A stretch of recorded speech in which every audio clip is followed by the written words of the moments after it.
One thing you're gonna need in order to survive prison is respect. Respect goes a long ways. And one thing about it, they ain't just gonna give it to you. You have to earn it. Even me, when I was incarcerated, I didn't just go in there and was respected. You have to earn it. Respect has to be earned. And one of the main questions that I get is, how did I gain respect from all different organizations while being unaffiliated? So right here, I'm going to tell y'all the tale of how a non-gang member earns their respect inside of prison. So let's do it.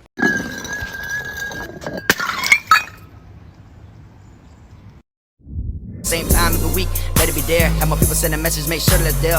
Time for me to collect, bring the shit over here, cause you can tell them my face, don't make me come over there. I run up in your room, put my shank in your neck, swear to God I wet you up, better show me respect. I'm hitting licks like nothing, break bread with dogs. Putting on for each side, David, this K-Fraud, it's a robbery. Heard what I said, I got some names I won't say. Most of them dead, for that tune you get there's a price on your head. Take the shit out your locker, throw it all on my bed. You got a daughter back you up, on care but you click. 2 lockers to fit both y'all shit. See me in the cut jamming, smoking the rip, getting tatted with the money that your people are sent. See on the streets I would've bust you, but in prison I come cut you. What's up, y'all? You already know, man. K-Fraud TV back in the building. Y'all go ahead and do me that solid favor, man. Make sure you hit that like and subscribe button, and also make sure you hit the notification bell so you can see it first. Welcome back to the channel, y'all. If this is your first time tuning in and you happen to stop by, my name's K-Frog, and 9 times out of 10, everything I talk about over here is jail or prison related in order to help other individuals understand what prison and the system is really like. For this one here, I'm going to be talking about how it is for a non-gang member to earn respect inside of prison.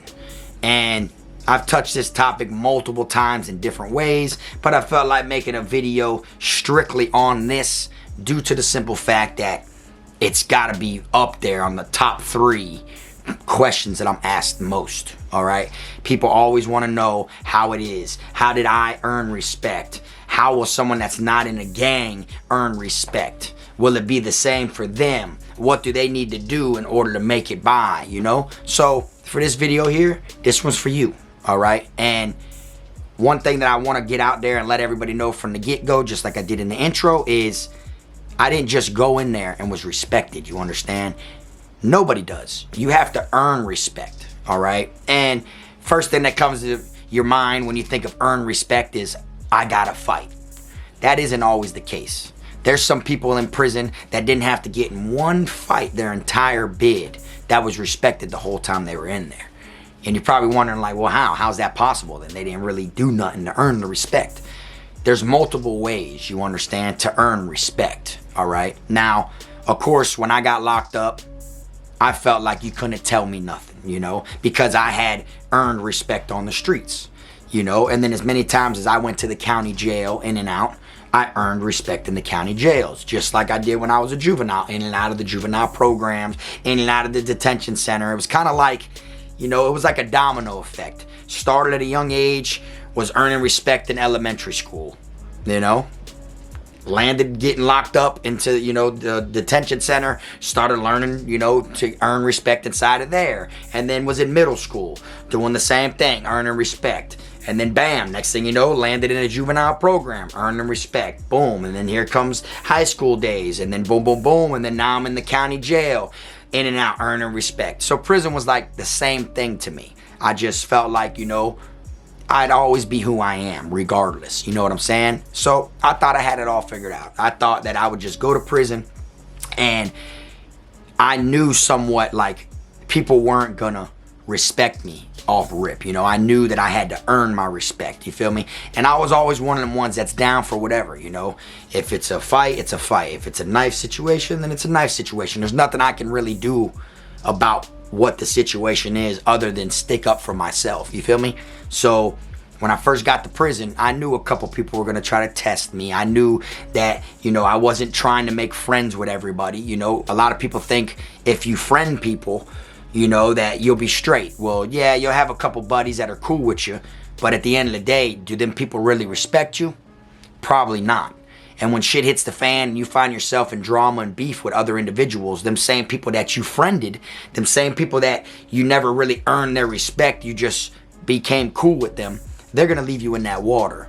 What I mean by that is they're not gonna back you in situations. They're going to turn their head and leave you out there with the hyenas and wolves. That's how it normally goes. Now, someone that earns your respect is most likely to have your back.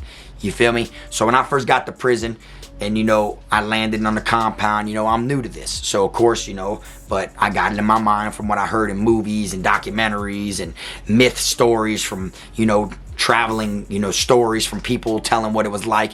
I knew I wasn't just going to let somebody play with me. So I found myself in a couple, situations where I had to fight a couple people. But yeah, it helped towards my respect, but all the respect really didn't come from that. See, there's other things that you have to catch. You got to let it know and let it be known that you're not going to take bullshit. You're not going to take just anything from somebody. You get what I'm saying? Like, somebody can walk by and bump you. And if you just don't look at them or say anything, little things. It's like you plant a seed, a tree will grow. So normally when somebody does something, it's coming from somewhere. You get what I'm saying? If somebody cuts you in line, you get what I'm saying? You got to stand up for yourself. You feel me? You could be one of them people that do not know how to fight, that cannot protect yourself worth shit. And if you speak up when things happen and people like try to insult you or try to take advantage of you and cut you and bump you or step on your shoes or throw slick remarks, if you stick up for yourself, even though you can't fight and you will not fight, you'll be respected before the fight even starts. You see what I'm saying? People will respect that. If somebody goes to get in line in front of you and you're like, oh nah, bro, ain't none of that. You know what I'm saying? You just let them know. It ain't no disrespect for you sticking up for yourself. Some people might test it fully and be like, what you mean? And want to fight you now because you stood up for yourself. And then you got to go all the way through with it. But just sticking up for yourself is the first step of gaining respect. You understand? If somebody throws a curveball and says something to you, if someone tries to get over on you for a couple bucks, even if it's change, you know what I'm saying? Prison's one of them places. If somebody, owes you $1.83, and they try to give you $1, you got to speak up and be like, nah, bro, this shit's $1.83, on Canteen, what you owe me, bro. Like, this shit only $1, you feel me? You can't just be like, all right, bro, bet. Because then, bam, you just let them get over on you for 83 cents. I know it doesn't seem like a lot or seem like something to push the issue, but you have to. You got to let them know you're no dummy. You're not no fool. You feel me? Because that's what inmates do, is they pick at your brain. They want to see where your mind is, how sharp you really are, and once you could be the sharpest individual that's soft as hell, and you will have people that respect you, that will know, nah, he gonna peep game. Nah, we can't get over on him. He's on point. He knows what it is. You see what I'm saying? And you have to be able to catch when somebody's throwing that type of stuff at you. You feel me? And you will learn the prison politics while you're incarcerated. You see what I'm saying? And I was always one of them white boys that everybody was cool with before I even got into fights with people, just due to the simple fact that I stood on business. You know what I'm saying? I'm going to call something out if I see it. If I'm being undershorted or if I'm over shorting you, I'm going to make it known. Like, nah, bro, you only owe me $275. You feel me? This shit's, $350. You feel me? Nah, bro, you know what I'm saying? Here go a Swiss roll. Or here go, you know what I'm saying? You give them back their change. Most people won't. They'll feel like you just shorted them now. You just made it to where you charge them more than they were supposed to give. You see, like, and then you could get yourself in a situation. You feel me? If someone tries to short you and you man up and you make it to where, nah, bro, it ain't none, they can respect you. Now, if you try to shorten someone to where they give you more and you overpaying them, like charging them, they can lose respect for you because you tried to get off on them for a couple cents by charging them more than what it really was. You see what I'm saying? That's how it goes. And you got to peep these things. People will walk by and they'll be looking at what you got going on. They'll be looking at what you're cooking, what you're eating, what you're reading, all types of things. And you got to kind of draw the line per individual, that comes at you and says certain things. I've told this before, looking in someone's cell is a no-go.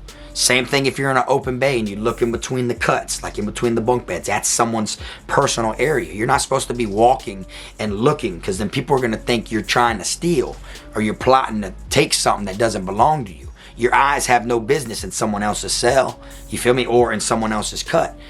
No way you lost anything that belongs to you over there. You see what I'm saying? And if you're one of them people, if you're sitting on your bunk reading a book and someone walks by and looks in your shit, you got to be like, hey, bro, what's up, bro? What you got going on, bro? Why you looking at my shit? You know what I'm saying? You lose something over here or something? You know, you gotta call that out. You gotta draw that line, because if you don't, they're gonna always feel comfortable to do that.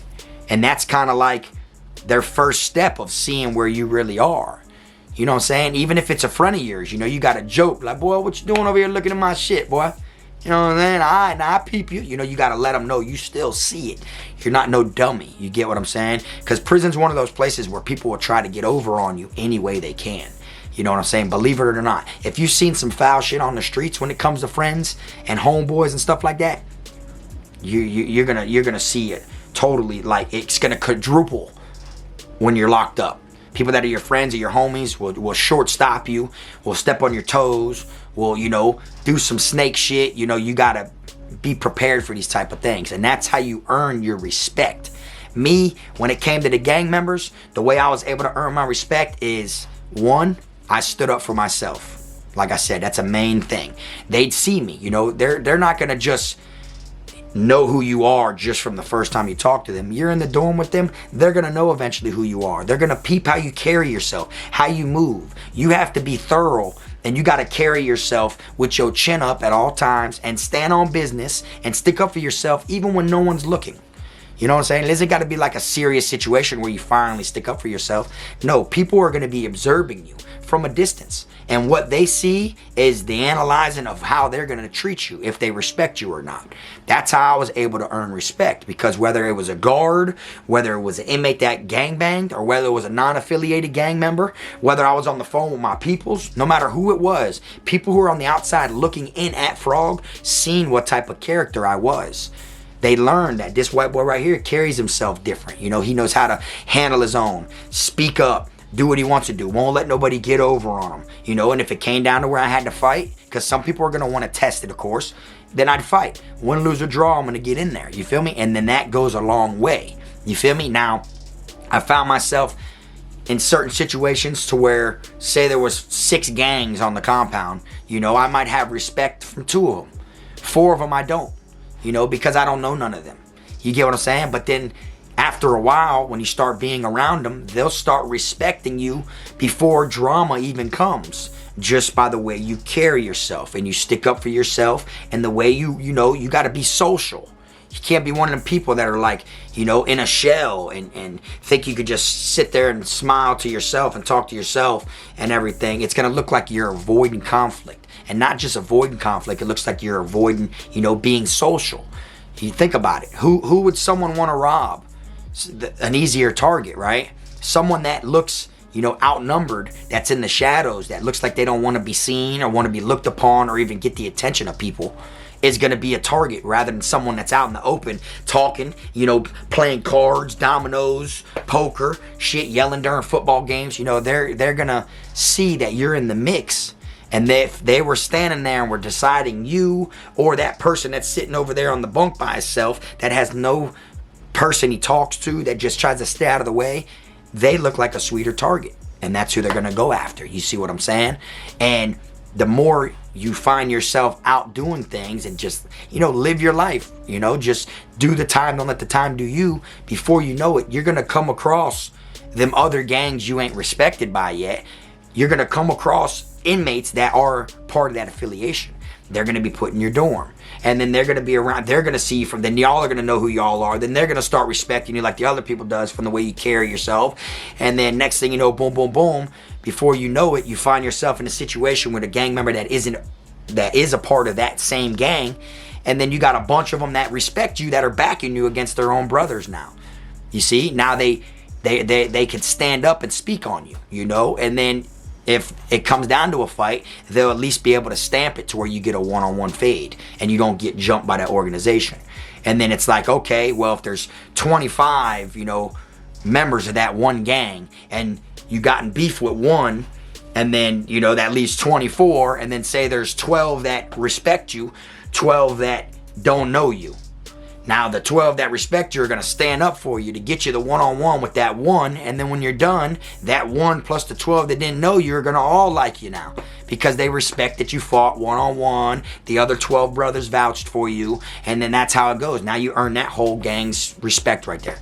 Now if you get into a situation with another organization and say they're trying to jump you or stab you or something like that, the other gang is going to rise with you because they respect you now. They're your friends. They're your dogs. You see, that's how it is, you know. And not all of them might, you know, be your friend or your dog. But since the few that are arising for you, their brothers are going to rock with them. And then that's how you got a whole gang behind you and you don't even gangbang. That's how it goes. You feel me? That's why I never come on here and I disrespect any gangs or any organizations. Even though some carry themselves harder than others. You know, some carry themselves more legit, you know. Everyone has their flaws. Every organization has their flaws. And depending on what institution you land at depends on who's, you know, more thorough and who's got it, you know, more intact and has their chapters and they're structured right. You feel me? So like at this institution, these 3 gangs can be the toughest and then these 2 gangs can be the weakest.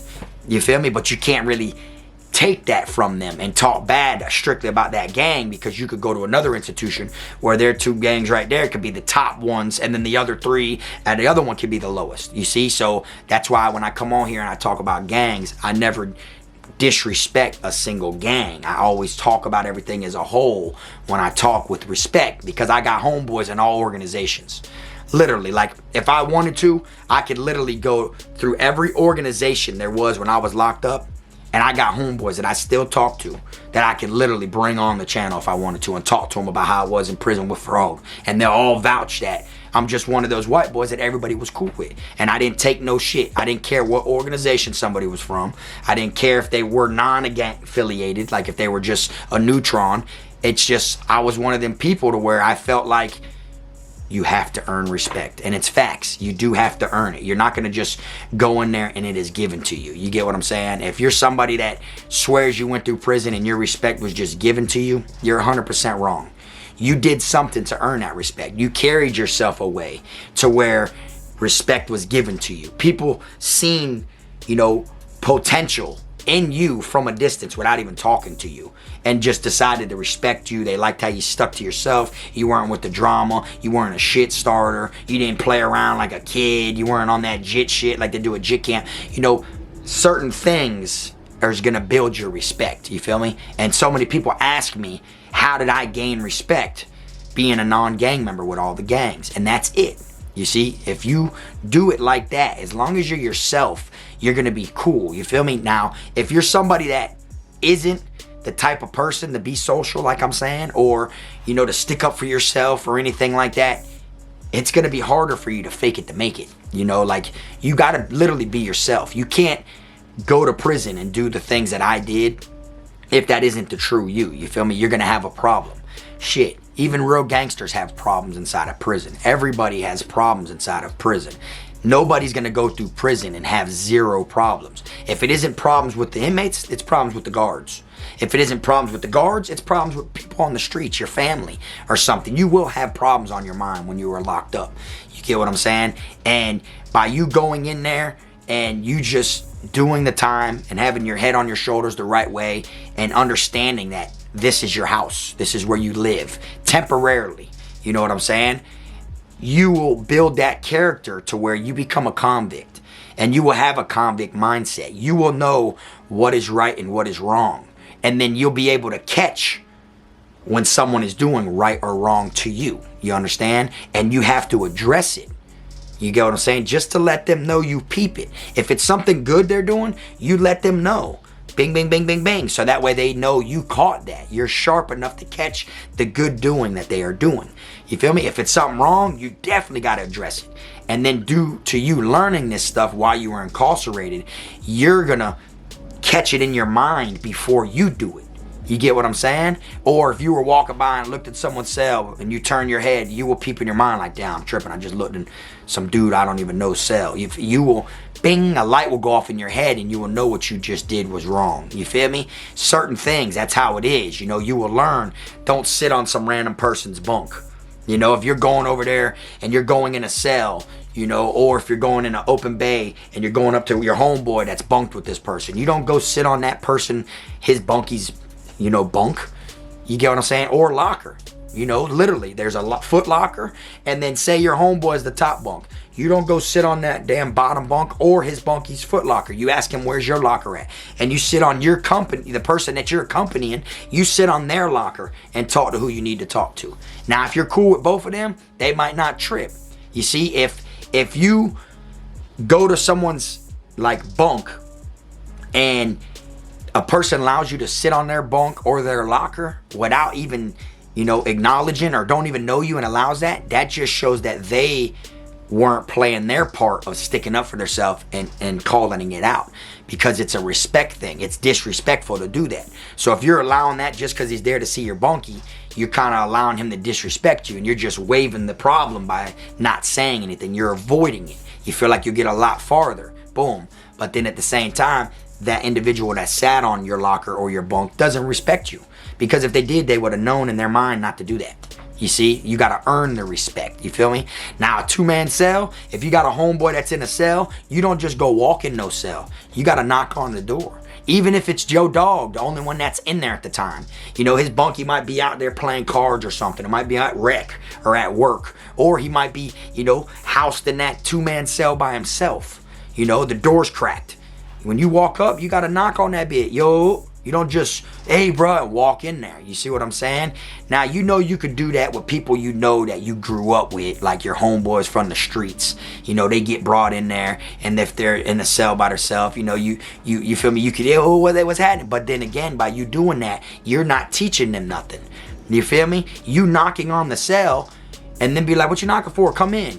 That's teaching them to knock on other people's cells if they ever enter someone else's cell. See, you're going to be institutionalized where you learn to knock on their shit, and it's kind of like you're passing that on to the next person. When they see you're knocking on their cell, it kind of makes them learn to knock on someone else's cell. You feel me? Because you're disrespecting that house, that cell, by just walking in. You understand? And if they do got a bunkie that you don't know, you're definitely disrespecting them, because you don't know them and you're entering their house just walking in. Yo, what's happening?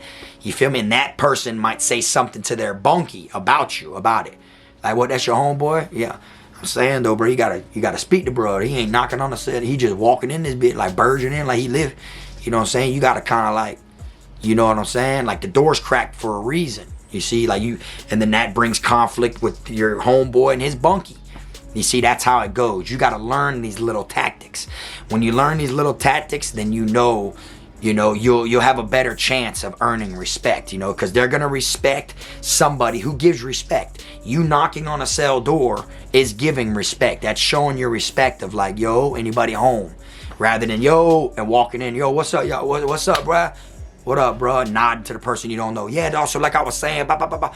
You just straight up said to that person who lives in that cell also. You see these little things right here. I always had that in me to where I carried myself like that anyways, because I was getting into trouble at a young age. So I kind of learned how it went. I kind of learned, you know, to knock on cells, mind my business, keep your eyes to yourself, you know what I'm saying? And I also, what helped me really, really learn these things, and it might be the perfect tactic for a lot of people to do, is what you want be done to you, don't do to others.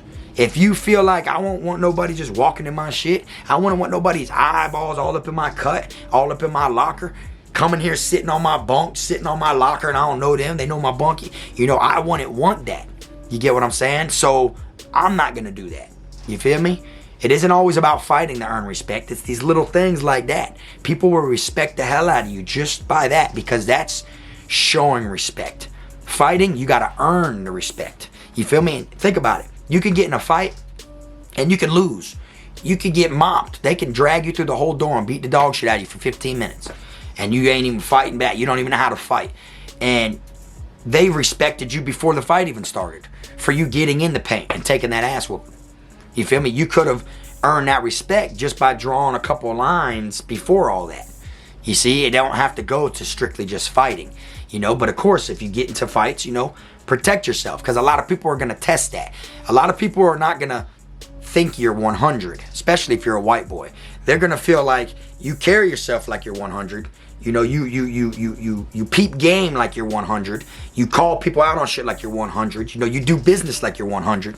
There's gotta be a fakeness in them though. So let's try to call that bluff, and they'll want to challenge you in fighting and try to think if that's the one thing. So you got 9 things good about you. Now they're trying to see the 10th one, the fighting. Now if he stands up for himself here, then boy, he's a real deal, you know, 100%, you know, white boy that's gonna bump all around the board. And that's how it goes. And then you get in the fade, boom, and you handle up, win, lose, or draw. You get in there, and they show that you weren't just throwing anything. You were scared. They show you was really in there, you know, getting hit and throwing hits. They show, oh, that white boy's really about his issue. They're all gonna respect the hell out of you, bro. And that's just gaining respect. And that goes whether it's a gang member, a non-affiliated person, even the guards. The guards will be sitting back watching how you carry yourself. Think about it. It's their job to watch you. So you best believe when you're not peeping the guards, some guards are peeping you. People are watching you. They want to see your character, your swag, how you move, how you carry yourself. Inmates do the same thing. Me, when new people would come in the dorm, first thing I would do is sit back and observe. I'd peep them. I'd see how they carried themselves. I'd just be sitting there with my music on, blasting. Shit be blasting in my ears, and I'd just be looking around at all people. Peeping people, just looking around, no? That's how I do it, you feel me? Even when I was a new inmate. When I was new and got put in a dorm, first thing I did was peep who's who. Sit back, observe. Don't just stare at one individual. Look at them for a second. You know, keep your eyeballs moving. Look around. Just see what's going on. See who talks to who, who's shaking hands with who, who's got what tattoos, who's affiliated, who ain't. You know, you're going to learn these things. So that's like you're learning things that you're going to eventually, you know, come face to face with these individuals. So you're learning things about them without them even knowing you know these things. You get what I'm saying? You could be sitting back and observing, and you could see it's football game time, and you could see who goes crazy over what teams. You could see who's repping what team just by sit back and watch it. Next thing you know, your team's about to play them 5 months down the line. You never spoke to that individual. You know the person that go right up to and say, what's up, boy? I got 10 on Miami. Who you got? And you know that they favorite the team that your team goes against at that time. If you see them going in about Jacksonville a few months ago, you know, now you're playing the Jaguars and you're a Miami fan, you're gonna be like, boy, what's up, boy? I got 10 on Miami. Who you got? You like Jacksonville? Oh yeah, boy, I got like Jacksonville. Next day, oh boy, lock it in. Boom, and that's it. Now you just met that individual. Ain't spoke to him in months, but now you knew something about him, so it made it easier for y'all to open up the door to conversate. You feel me? And then now, boom, whoever wins or loses, y'all do good business. That's it. That's all it takes, and y'all are straight. That's it. That inmate ain't gonna try you for nothing. He was cool with you enough to gamble with you. You know, you won. He paid you. Boom. That was the main. That sealed the deal. He paid up. Or you lost and you paid up. Boom. That sealed the deal. You paid up. That's it. Just like that. And now, next thing you know, bro knows who you is. You know, he gonna be more friendly with you now. Y'all gonna be talking, telling jokes. Y'all gonna be playing cards together. Y'all gonna always talk about the games. And next thing you know, boom, boom, boom. You got more and more people that are cool with you. All from being social. You earn respect like that. That's the type of things that you have to do, you feel me? And I wanted to come on there and share this video with you because so many people ask me how I was able to get respect from people inside of prison. How did I get respect from all gangs by being a non-gang member? So that's why I wanted to do this video for y'all. But like I say, the comment section's there. Y'all drop in the comment section. Let me know what y'all think. Have y'all ever been locked up and earned your respect? Or did you see an inmate who was like on his own that refused to stick up for himself, so they took advantage of him, bullied him, beat on him, extorted him? Because that's what happens when you don't stick up for yourself. Them same gangs and them same people that are, you know, savages that can, you know, eventually respect you, can turn on you and use you through their whole bid to eat, to get by, for money, everything. So it's kind of like you're better off earning the respect rather than them not respecting you and trying to take your shit. You feel me? But drop it in the comment section, man. Let me know what y'all think. If you were someone that earned respect while you were in there by all the gangs, let everybody know how you did it. Because it isn't always about fighting. It's the little things. Fighting is just the extra. But trust me, the little things can gain you respect because there's plenty of people out there, like I said, that did their entire bid without fighting one person, but was respected. You see what I'm saying? But anyways, man, that's all I got for y'all today. Y'all drop in the comment section. Let me know what y'all think. I do want to tell everybody to have a happy Thanksgiving. Tomorrow's Thanksgiving. I hope y'all have fun on Turkey Day. Y'all eat as much turkey stuffing, damn green bean casserole, sweet yams, pumpkin pie, sweet potato pie, motherfucking everything, man. Cranberry sauce. Can't forget the cranberry sauce. You know what I'm saying? All that, man. I hope everybody eats good. You got anybody that's locked up during the holidays that, ain't did no like shit that they really deserve to be in there for, then, prayers to them. Hopefully they eat good tomorrow as well. I'll see y'all here in a couple days. Like I always say, man, make sure you keep them rat squares, clowns, chomos, pedos, gunners, wannabe island boys, clout chasers, motherfuckers that be stealing your content. Keep them out your circle, man. Till next time, this the one and only. I am my team, Frog. I'm a criminal, I'm a cool nigga, but I got a limit though. I'm a cool nigga, but I got a limit though. Cause I'm a criminal, yeah, I'm a criminal.